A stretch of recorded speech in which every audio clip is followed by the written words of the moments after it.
आषाढ़ गुप्त नवरात्रि 2024 कब से शुरू, कब समाप्त, कलश स्थापना, शुभ मुहूर्त, दुर्गा अष्टमी, नवमी कब है। आज हम इस वीडियो में आपको बताएंगे साल 2024 में आषाढ़ मास की गुप्त नवरात्रि कब से शुरू और कब समाप्त होंगी, कलश या घट स्थापना का शुभ मुहूर्त, पूजा विधि, गुप्त नवरात्रि के इन 9 दिनों में क्या करें क्या ना करें।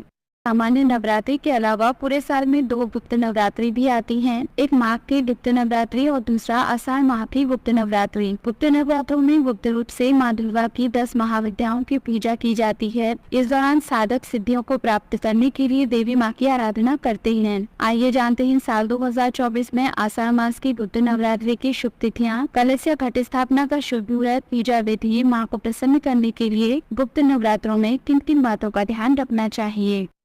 आषाढ़ गुप्त नवरात्रि शुभ मुहूर्त 2024। साल 2024 में आषाढ़ गुप्त नवरात्रि का प्रारंभ 6 जुलाई शनिवार से होगा और इसका समापन 15 जुलाई सोमवार को होगा। दुर्गा अष्टमी 13 और दुर्गा नवमी 14 जुलाई को मनाई जाएगी। घट स्थापना का शुभ मुहूर्त होगा 6 जुलाई प्रातःकाल 5:29 से 10:07 तक। घट स्थापना का विजेत मुहूर्त होगा 6 जुलाई प्रातःकाल 11:58 से दोपहर 12:54 तक। प्रतिपदा तिथि आरंभ होगी 6 जुलाई प्रातःकाल 4:26 पर। प्रतिपदा तिथि समाप्त होगी 7 जुलाई प्रातःकाल 4:26 पर। गुप्त नवरात्रि पूजा विधि। शास्त्रों के अनुसार आषाढ़ मास की गुप्त नवरात्रि में देवी की पूजा के लिए सूर्योदय से पूर्व उठना चाहिए। इस दौरान 10 महाविद्या, तंत्र साधना और महाकाल की पूजा होती है। मान्यता है कि गुप्त नवरात्रि में की गई पूजा को गोपनीय रखने पर पूर्ण फल प्राप्त होता है। स्नान के बाद व्रत का संकल्प लेकर शुभ मुहूर्त में कलश स्थापना करें। लाल वस्त्र पर माँ की प्रतिमा स्थापित कर सुबह शाम देवी मंत्र, जाप, चालीसा और सप्तशती का पाठ करें। वो माँ को लौंग, सिंदूर, लाल रंग के फूल, केसर, कपूर और बताशे अर्पित करें।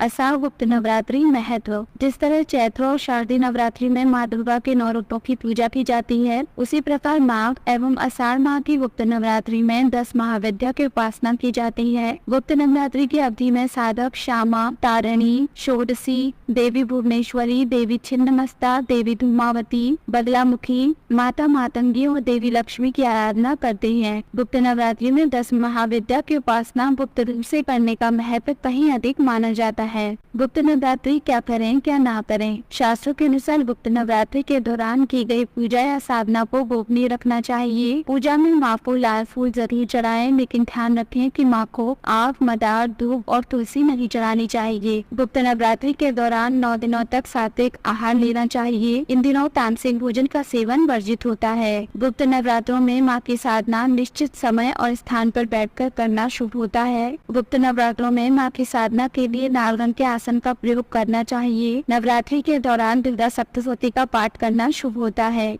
दुर्गा सप्तशती का पाठ करते समय उच्चारण स्पष्ट होना चाहिए। नवरात्रि के दौरान पूर्ण रूप से ब्रह्मचर्य का पालन करना चाहिए। गुप्त नवरात्रि के दौरान बाल, नाखून और दाढ़ी मूछ भी नहीं बनवानी चाहिए।